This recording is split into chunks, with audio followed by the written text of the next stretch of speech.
Сайн байцгаана уу? Өнөөдрийн бичлэгээ хүрэхэд бэлэн боллоо. Жао Чиншан 1972 онд Хятадын Шандун мужийн алслагдсан үтэй газар төржээ. Тэр үед Хятадд хүү хэрэгтэй охин хэрэггүй гэсэн бодол маш хүчтэй байсан. Жао Юлийн ч яг тийм хүн байсан. Охин Чиншан төрөхөд баярлахын оронд урам тугарч энэ хүүхэд бидэнд ямар ч хэрэггүй гэж боджээ. Тэр үед хүмүүсийн ойлголтоор хүүлэх гэр бүлээ залгамжилж хөгшөрсөн айн аав ээжийнхэн төшөг болно гэж үздэг байв. Харин охид бол нэг өдөр хүнтэй сууж хизээж буцаж ирэхгүй гэж боддог. Тиймээс Чиншан төрсөн тэр мөчөөс л гэр бүлийнхэнтэй хэрэггүй мэд байсан юм. 2 жилийн дараа аав Юлүний өсөл биелжээ. Эхнэр нь хүү төрүүлсэн юм. Тэр хүүдээ Чинтуан гэж нэр өгөөд найр хийж тосхныхоо бүх хүнийг өржээ. Тэгээд тэр цагаас хойш бүх анхаарал хайр халамж зөвхөн хүү рүү чиглэсэн. Охин Чиншан харин 2хан настайдаа аль хэдийн хаягдаж хөгшин эмээтэйгээ амьдрах болжээ. Харин аав нь өдөр бүр баясгалантай хүүгээ мөрөн дээрээ суулгаад тосноор дагуулж миний хүү гэж гайхалдаг байлаа. Хамгийн сайхан хоол, хамгийн шимтэй зүйлээ бүгдийг хүүдээ өгнө. Харин Чинтуан 3 настайдаа менингит туссан юм. Одоо бол энэ өвчин эмчлэгдэх боломжтой. Харин тэр үед тосгоны эмнэлгийн түвшин маш доогор байсан учраас эмчнэр менингитийг зүгээр л халуурсан гэж андуурч эмгэлсэн байна. Өвчин дахин сэвдэрч эмчилгээний зардал нэмэгцээр гэр бүл нь өрөнд оржээ. Хэдий их хичээсэн ч тэр бүрэн эдгэрэлгүй архах өвчтөй үлдсэн. Эпилепс гэдэг бол үе үе таталт өгдөг мэдрэлийн хүнд өвчин. Хэрвээ хажууд нь хүн байхгүй бол таталт өгөх үед унаж яс сугарах аюултай. Энэ өвчин хүүхдийн биеийг зовоохын зэрэгцээ гэр бүлийнхний сэтгэлийгч өдөр бүр зовоож байв. Юулийн хүүгээ харж шаналсан ч тэр сэтгэлийн бухимдлаа охиндоо гаргадаг болсон. Тэр уурлаж бухимдах бүртээ Чиншаныг загнаж зоддог байжээ. Ингэж хүчирхээлэл дунд үссэн Чиншан аажмаар дотгошоод дуугүй хөхт болж хувирсан. Сургуульд орсон түүнд шинэ амьдрал эхэлж буй мэт байлаа. Багш нар нь түүнд итгэл төрүүлж ирээдүрэн чиглэсэн замыг нь зааж өгсөн юм. Дом хүн бүрийн хувь тавиланг өөрчилж чадна. Энэ үг Чиншаны сэтгэлд гүн хоногшсон байлаа. Тэр өдөр бүр ууггүй хичээллэж ангийнхаа хамгийн шилдэг сурагчийн нэг байсан юм. Гэвч гэртээ харахад аав нь түүнийг магтах байтугай сургалтын төлбөр дэмий өрж байна гэж загнана. Тэр бүр охиноо сургуулиас гаргах гэж зүтгэж хүүгийн эмчилгээний мөнгийг хэмнэнэ гэж бодсон байна. Ааз болоход сайхан сэтгэлтэй өршүүд оролцож аавыг нь ятгах чаджээ. Тэд таны охин ухаантай хичээнгүй хүүхэд байна. Ирээдүйд тэр мөнгө олоод танаа гэр бүл туслах болно гэж зөвлөсөн. Аав нь нэр төрөө бодож тэдний үгийг зөвшөөржээ. Гэхдээ дотроо энэ охин ирээдүйд манай гэрийг тэжээх ёстой гэсэн бодол тээж эхэлсэн юм.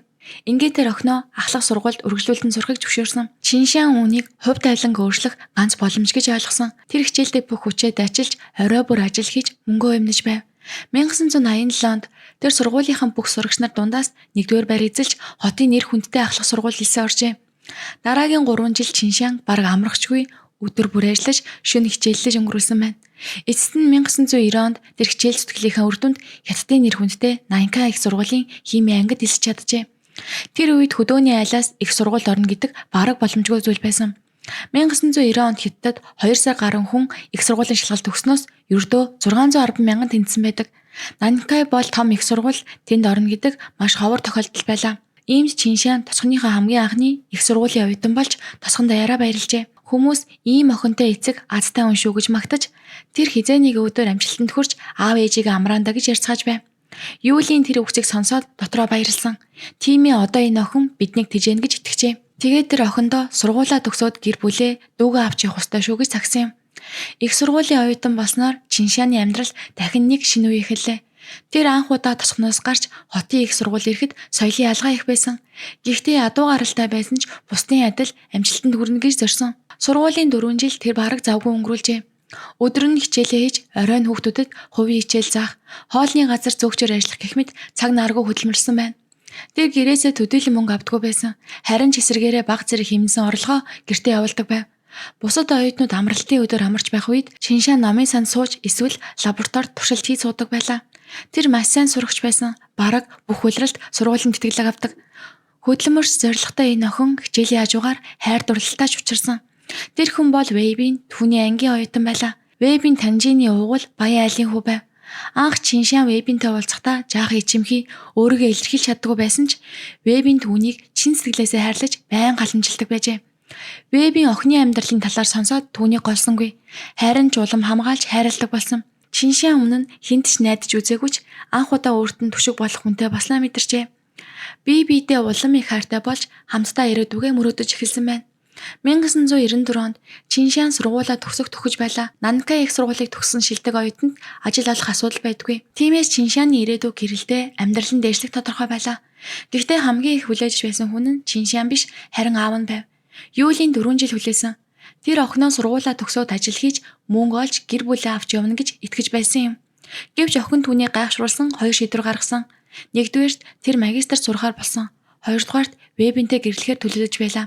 Эцэг нь үүнийг сонсоод уурлаж бараг галзуурах шахав. Түүний болоор дахин 3 жил сурах гэдэг нь цагаа дэмий өрөх байлаа. Миний хүү өвчтэй эмчилгээний мөнгө хэрэгтэй байхад юун сурах гэж загинжээ. Тэр охиноо хол хотын залуудаа гэрлэхийг эсэргүүцв.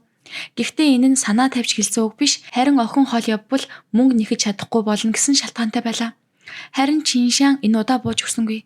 Тэр ирээдүгээ тодорхой төлөвлөсөн байсан. Би суралцгаа зогсоохгүй, гэхдээ та эдээс мөнгө авахгүй. Харин өөрөө ажиллаж гэртээ мөнгө явуулна гэж амлажээ. Тэр багшийнхаа судалгааны ажил дээр ажиллах үедээ цалин авна. Заримдаа ажил хийхээс илүү ашигтай байдаг гэж аавдаа тайлбарсан байна. Ингээд Юлийн аргагүй эрхэн зөвшөөржээ. Чиншан ба Вебин хоёр хамтдаа магистрт орсон.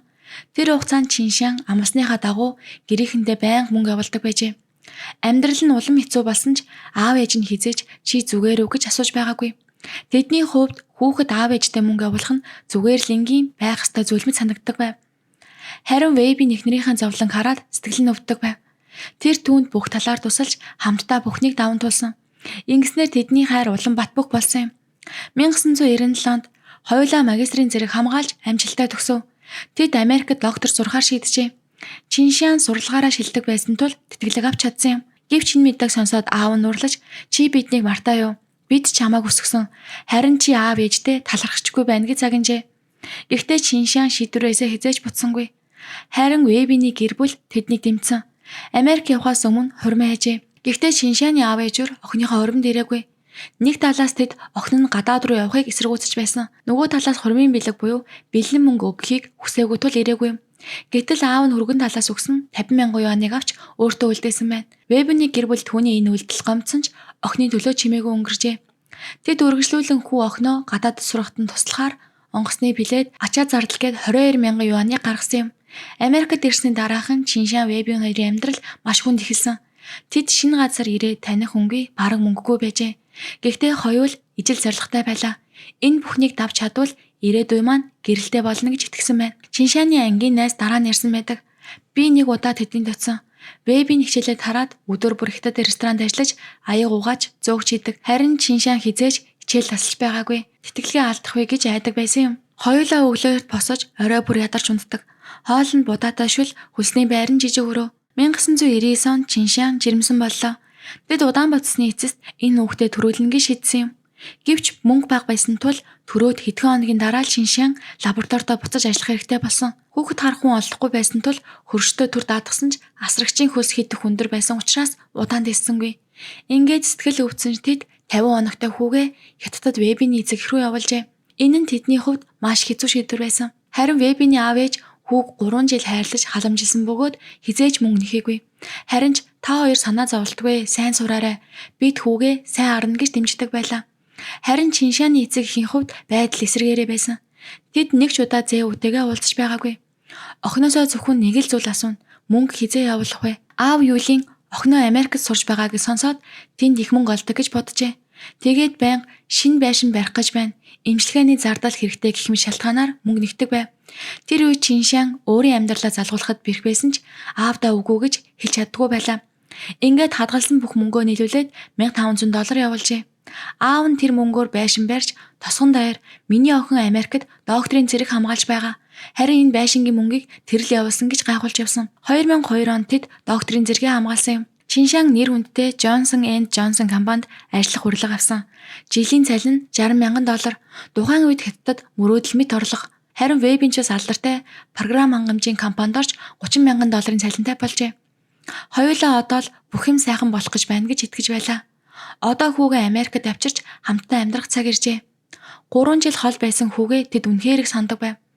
Тиймээс тэд шинэ ажилдаа орохын өмнө Хятадд төр очиж гэр бүлийнхэнтэйгээ уулзаж дараа нь хүүгээ хамт авч явахаар төлөвлөжээ. 2002 оны хавар Чиншан Вебийн хоёр эхлээд Тянжинд хадам аав ээждэрээ очсон. Хүүтэйгээ 3 жил уулзаагүй байсан болохоор Чиншан сэтгэл хөдлөн тэврэхэд хүүн түүнийг таньсангүй уйлаад имээрүүгээ гүйжээ. Энэ мөчөд Чиншаны сэтгэл өвдсөн ч хүүг нь хайрлан өсгсөн Вебиний эцэг ихэд чин сэтгэлээсээ талархсан. Тэр тэдэнд $10,000 өгч та хоёрын ачийг мартахгүй гэж хэлсэн байна. Харин энэ үеэр шандуунд байгаа Чиншаны аав Юлин охин хүргэн хоёр ирж байна гэдгийг мэдээд өдөр бүр залгаж хизээ ирэх гэж байна. Хүүгийн эмчилгээний зардал дуусч байна. Мөнгө хэрэгтэй байна гэж шахаж байв. Охиноос ирсэн бүх мөнгийг тэр аль хэдийн тусгаж бүр өрөнд орсон байсан. Юлины хүү Чинтуан 28 настайч татвалтай ажилгүй эхнэр авч чадаагүй байлаа. Аав нь үүнд шаналж хүүмэн ганцаараа үлдлээ. Манай удам тасархна гэж уурлан бухимддаг байв. Харин тэр үед нэг охинтой айл хүүтэй суулгах санал тавьжээ. Гэхдээ нэг нөхцөлтэй хотод байр авч өгөх хэрэгтэй. Тэгээд Юлин охин маань гадаадад амьдарч сайн мөнгө олдог. Одоо ирэх гэж байгаа надад туслах хүн бол тэр л байна гэж дотроо тооцоолсон байна. Чиншан Вэбийн хоёр хүүгээ дагуулж явах гэж байсан ч хүүн машин суухаас татгалзаж уулаад үлджээ. Ингээд Чиншан Вэбийн хоёр аав ээжиндээ ирсэн байна. Охин хүргэн хоёр ирэхэд аав ээж нь гадаа инэмсэглэж байсан ч дотроо гомдолтой байв. Яагаад зээ хүүг дагуулж ирээгүй юм бол бидэнд итгэхгүй байна гэж юу гэж бодсонч. Гисэн ширээ засаж хоол хийж гаднаа 54 эсгэв. Хоол идэж байх үед Чиншан Америк тэгшний ажлынхаа талаар ярьж жилдээ $60,000 цалинтай ажил орсон гэхэд Юлины нүд гэлэлцэж дуугаа өндөрсөн хэлжээ. Тэгвэл одоо надад $80,000 өг. Хүүдээ байр авах хэрэгтэй байна. Чиншан энэ үгийг сонсоод гайхсангүй. Олон жил ийм шаардлага сонсож дассан байлаа. Харин Вэбийн үнийг сонсоод чимээгүй болов. Аав ээж нь охиноо зүгээр л мөнгөний машин шиг хардаг юм байна гэж боджээ. Чиншан одоо амьдарч байгаа байшин чинь сайхан байна. Бид одоо Америк руу хүүгээ дагуулж явах гэж байгаа. Зардал ихтэй тийм хэмжээний мөнгө өгөх боломжгүй гэв. Энэ үг Юлиныг галзууртал нь урлуулжээ. Тэгэхээр та нар надад мөнгө өгөхгүй гэж юу гэж хашгирав. Чиншан тайвнаар одоо бэлэн мөнгө багтаа байгаа. 2 хоногийн өмнө хадам ээж аавд $10,000 өгсөн гэж хэлээд $1,600 гаргаж бид Америкт очиод ажиллаа хийгээд дахиад мөнгө явуулна гэжээ. Юлин та нар надад бага өгч хадам талдаа их өгдөг гэж юу гэж хашгирсан байна. Тэр охиноо урагч сэтгэлгүй өнгөж доромжилж эхэлжээ.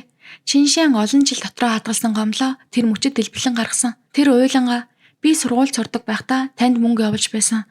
Дүүгийн эмчилгээний зардал, байшингийн засварын мөнгө би бүгдийг төлсөн. Би жирэмсэн байхдаа ажиллаа хийсэн.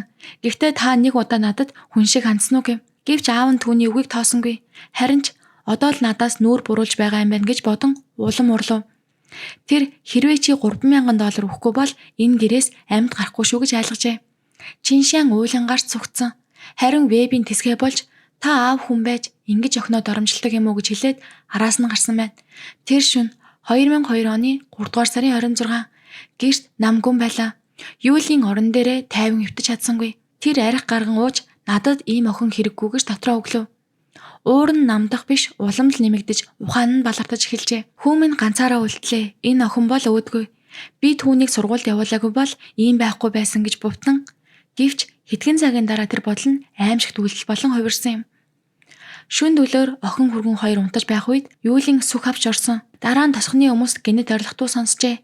Тэр дүү Чиншаны ээжийн орлолт байлаа. 2002 оны 7 дугаар сарын 4-нд Шандун мужийн Янта хотоос ирсэн Юлины алгын иргэн шүүх хурал эхэлсэн. Шүүх танхимд Вэбиний ээж та яаж ийм сэтгэлгүй байж чадав гэж хашгирсан гэдэг. Шүүгч түүнээс асуусан юм. Та яагаад ийм аимшигт үйлдэл хийв? Юлин толгоо гудалгүй хариулжээ. Хүүхдүүд том болсон ч надад тусалж чадсангүй. Тэгэхээр тэднийг амьд байлгаад яах юм бэ? Охиноо их сургуульд явуулсандаа л харамсаж байна. Их сургуульд сураад зөрүүд аавыгаа сонсдгүй хүн болсон гэж хэлжээ. Эцэст нь юунтай дунд шатны шүүх Юлинд цаазын яал оноож хохирогчийн тал $10,000 нөхөн төлөх шийдвэр гаргасан юм. Гэвч хэргийг шийдсийн дараа дахиад нэг муухай явдал гарсан.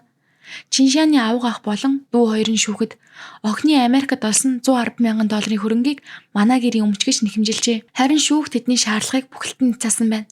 Цагдаа нар охин хүргэн хоёрын эд зүйлсийг шалгахад онгоцны тэз хэдхэн хувцснаас өөр зүйл байгаагүй. Тэдний бүх хөрөнгө ердөө $1,000 байсан бөгөөд Америкт ямар нэгэн өмч эзэмшдэггүй байжээ. Эцэст нь 2002 оны 10 дугаар сарын 28-нд Юлүнийг Шандун мужийн Шаоюн хотод цаазаар авчээ. Харин түүний эхнэр болон өвчтөе хүү хоёр нутаг сэлгэн амьдрах болсон байна. Тэд олон нийтийн нүднээс бүр мөсөн алга болж бусдын анхаарлаас цугтсан. Хожим нэг сэтгүүлч тэднийг олж очиход эхнэр нь арьсан өрөмний үйлдвэрт ажиллаж харин хүүн ажилгүй амьдарч байжээ. Тэр цагаас хойш тэдний тухай дахин ямар ч мэдээлэл гараагүй юм. Чиншаны амьдрал үнэхээр эмгэнэлтэй байсан. Тэр охин бага насаасаа эхлээд зовлон туулж ирсэн ч эцэст нь өөрийн төрсөн эцгийн гарт амнасаа алджээ. Энэ хэрэг зүгээр нэг гэр бүлийн эмгэнэл биш. Энэ бол хүү охиноос илүү гэсэн хоцрогдсон бодол хуучин сэтгэлгээ ямар аимшигт үр дагаварт хүрч болтгийн тод жишээ юм. Бид үүнээс нэг зүйлийг ойлгох ёстой. Хүүхдийн амжилт мөрөөдөл нь эцэг эхийн ашиг онжоо биш харин гэр бүлийн бахархал аз жаргал байх ёстой. За өнөөдрийн бичлэг маань энэ нүрээ дуусаж байна. Та бүхэнд бичлэг маань таалагдсан бол лайк, саба заавал дараад өгөөрэй.